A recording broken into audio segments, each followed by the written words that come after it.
आगरी सेनेचा 38वा वर्धापन दिन पदार्पण करीत आहे. आगरी बहुजन समाजाच्या सामाजिक परिवर्तनाच्या इतिहासात आगरी समाजाचे महामानव राजारामजी साळवी साहेब यांचे स्थान वरच्या दर्जाचे आहे. बहुजन समाजावर होणारा अन्याय अत्याचारांना प्रतिकार करण्यासाठी व तमाम आगरी समाजातील तरुणांना संघटित करण्यासाठी राजाराम साळवी यांनी 1 ऑगस्ट 1986 साली आगरी सेनेची स्थापना केली. आगरी सेनेची येणाऱ्या काळात वाटचाल आक्रमक अक्षता म्हात्रे या भगिनींची झालेली हत्या व अत्याचार या विषयावरती कोणत्याही मीडिया अथवा राजकीय नेत्यांनी न्याय मिळावा हे बोलायला तयार नाहीत, कारण या प्रकरणात अत्याचार करणारे हिंदू पुजारी आहेत.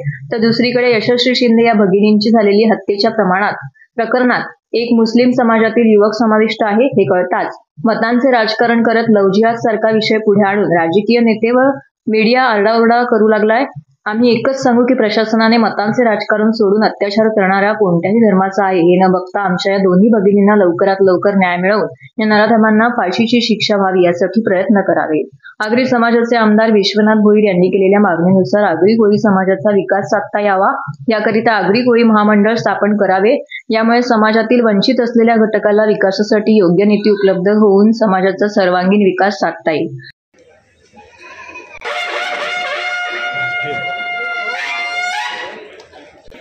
मनोज समोर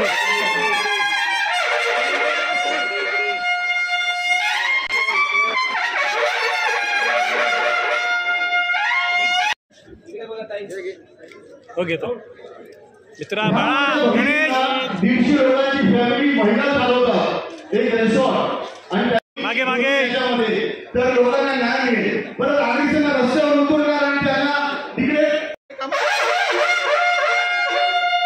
मध्ये येते का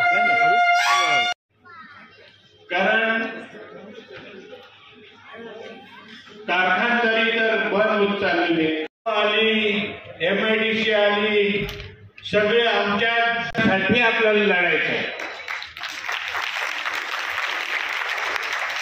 लढलं नाही तर मंचावर बसलेले माझे सर्व सहकारी, सर्वांची नावं घेत नाही, वेळ जाईल म्हणून मी मंचावर बसलेले सर्व माझे सहकारी हा उल्लेख केलेला आहे. आपण सर्व आगरी सेनेचे निष्ठावंत कार्यकर्ते, बंधू आणि भगिनी, आज आपल्याला संघटना स्थापन होऊन 38 वर्ष पूर्ण झालेली. त्या 38 वर्षामध्ये भरपूर मोठमोठे आपण कामं केलेले. मग मिठाचा प्रश्न असो, मागे मागे तर लोकांना न्याय मिळेल. परत आगरीच्या रस्त्यावर उतरणार आणि त्यांना तिकडे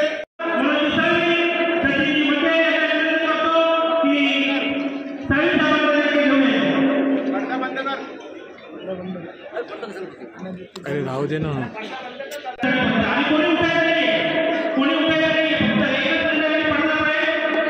या वर्धापन दिवशी आम्ही संदेश दिलेला आहे. प्रत्येक माणूस उद्योगामध्ये आला पाहिजे आणि त्याची प्रगती व्हायला पाहिजे, हा आम्ही आज संदेश दिलेला आहे. नाही, आगरी सेनेचा माणूस मागे नाही पडलेला. आगरी सेनेचा माणूस बलाढ्य झालेला आहे. त्याच्याकडे आर्थिक दृष्टिकोनातून प्रगती झालेली आहे आणि तो आज जगाबरोबर धावायला निघालेला आहे. आगरी सेनेच्या माणसाचा विकास व्हावा हीच आमची भावना आहे आणि तो विकास बहुत म्हणजे बऱ्याच फरकाने झालेला आहे. आणि म्हणून जिथे तिथे आगरी समाज आहे तिथे तिथे प्रगती झालेली आहे आणि त्या प्रगतीच्या वाटा त्यांनी शोधलेले आहेत. फरक बराचसा पडलेला आर्थिक दृष्टिकोनातून, राहणीमानातून, सगळ्या आणि उद्योगामध्ये त्यांना प्राधान्य आम्ही दिलेलं आहे. आणि म्हणून प्रत्येक आगरी माणूस नोकरी न करण्याचं त्यांनी ठरवलेलं आहे आणि उद्योगामध्ये प्रगती करण्याचं ठरवलेलं आहे. त्या बाबतीत आम्ही लढा देऊ, आंदोलन करू किंवा न्यायाच्या दृष्टीने कोर्टात जाऊ. 15 वर्षापूर्वी उल्हासनगर बेकायदेशीर ठरवला होता, परंतु तेव्हाच्या सरकारने त्यांना न्याय दिला आणि त्यांच्या बिल्डिंगे रेग्युलाइज करून त्यांना परवानगी दिली. अशा पद्धतीची या धर्तीवर आम्ही तो मुद्दा लावणार आहोत आणि ह्यांना देखील त्याच पद्धतीने न्याय द्या असं सांगणार आहोत. सर्वप्रथम आगरी सेनेच्या 38व्या वर्धापन निमित्त सर्वांना शुभेच्छा तुमच्या माध्यमातून देण्यात येतो. मी आणि आता ह्याची पुढची वाटचाल अशी असेल का आता आगरी सेनेचे तालुकास्तरीय आम्ही मार्गदर्शन शिबिर ठेवणार आहे. त्याच्यामध्ये मार्गदर्शन करणारे युवकांना कसं कुठल्या प्रकारचे राबवता येतील, कोणत्याही गाव आणि गाव भेट मोहीम देखील आता आम्ही सुरू करणारच आहोत. नाही पडत आहे, आगरी युवक आता उलट जागृत झालेले आहे मी म्हणेन, आणि ह्याच्याहून जोमानी आगरी युवक आता काम करायला लागले व सक्रिय झाले आगरी सेनेमध्ये. जे जमिनी विकल्या गेलेल्या होत्या त्या विकू नका, डेव्हलपमेंट स्वतःच करा हेच त्यांनी सांगितलेलं आहे. आणि ज्या लोकांनी ज्या विकल्या आहेत त्या लोकांनी त्याच्या 3 पट जमीन शहराच्या बाहेर घेतली. उदाहरणार्थ शहापूर, मुरबाडला हे जेवढे पण घोडबंदीचे शेतकरी होते जुने भाईंदर आणि तेवढ्या सगळ्यांचे तुम्ही बघाल तर 100-150 एकर प्रत्येकाचे तिकडे झालेले आहेत. कारण का इथे त्यांच्या जमिनीला जास्ती भाव असल्यामुळे तिथे कमी असल्यामुळे जास्ती एक करतात. आता पूर्वीपेक्षा जास्ती शेतकऱ्यांकडे जमीन आली आहे गावापेक्षा.